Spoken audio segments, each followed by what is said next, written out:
پاکستان د بهرنیو چارو وزارت په اروپایي هیوادونو کې میشتو افغانانو ته د ویزې د ورکولو باندې بندیز لګولی دی. دغه وزارت په انګلستان، هسپانیا، ایټالیا، جرمني، پرتګال، یونان، اتریش، فرانسه، ناروې، ایرلند او هالند کې د پاکستان سفارتونو ته د یو لیک په استولو سره هغوی ته امر کړی چې تر بلې خبرتیا پورې دې افغانانو ته ویزې نه ورکوي. په همدې حال کې په اروپایي هیوادونو کې میشت یو شمېر افغانان وایي چې د پاکستان د پریکړې دوی ته ستونزې جوړې کړي دي او نشي کولی پاکستان ته د خپلو خپلوانو د لیدو او مرستې لپاره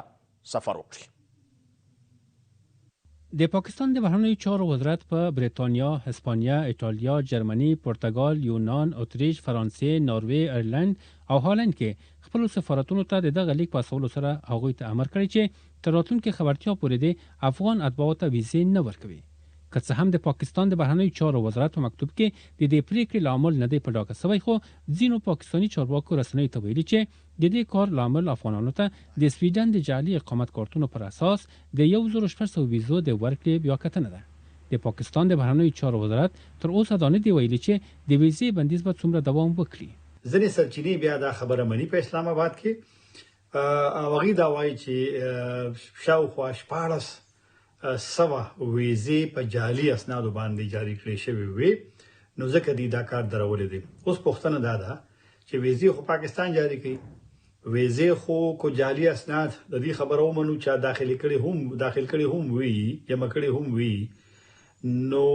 ویزه خو د بهرنیو چارو وزارت بیا د کورنیو چارو وزارت یا د پاکستان چې کومه د رجسټریشن اداره د نادرا د هغې د منظورۍ نه پس کیږي، نو پلټنې هم موږ اورېدلې دي چې روانې دي. په همدې حال کې په اروپایي هیوادونو کې میشت یو شمېر افغان کډوال وایي چې د پاکستان د بهرنیو چارو وزارت لخوا د ویزو په ورکړه بندیز دوی له ګڼو ستونزو سره مخ کړي او نشي کولای له خپلو خپلوانو سره مرسته وکړي او نه هم د پاکستان له لارې بهر ته بلنه ورکړي. دوی له پاکستان غواړي چې دغه پریکړه لغوه کړي. اکثریت اقارب ما از طریق کابل نقل مکان کردن به طرف پاکستان که بسیار سهل بود برای ما که ما با اونا بازدید کنیم، از نظر روانی هم اونا سپورت کنیم، هم خود ما آرامتر شیم. متاسفانه خبر شدم که پاکستان تصمیم گرفته که ویزی خود مقابل برای ما مردم از این بعد نده، که مشکل بسیار بزرگ خواهد بود برای مهاجرینی که در استرالیا، امریکا و کشورهای اروپایی زندگی میکنن و این ضربه بسیار بزرگ از نظر روانی برای اقارب ما که با این شرایط ناگوار در پاکستان زندگی میکنن. د تیر کال د اسد د میاشتې په 24مه نیټه د جمهوریت ریاست له نسکورېدو وروسته پاکستان د افغانستان اتباعو ته د ویزو ورکولو لړۍ سخته محدوده کړې او حتی هغه ناروغان چې د درملنې لپاره دغه هیواد ته د تګ پلان لري له سختو ستونزو سره مخامخ شوي دي.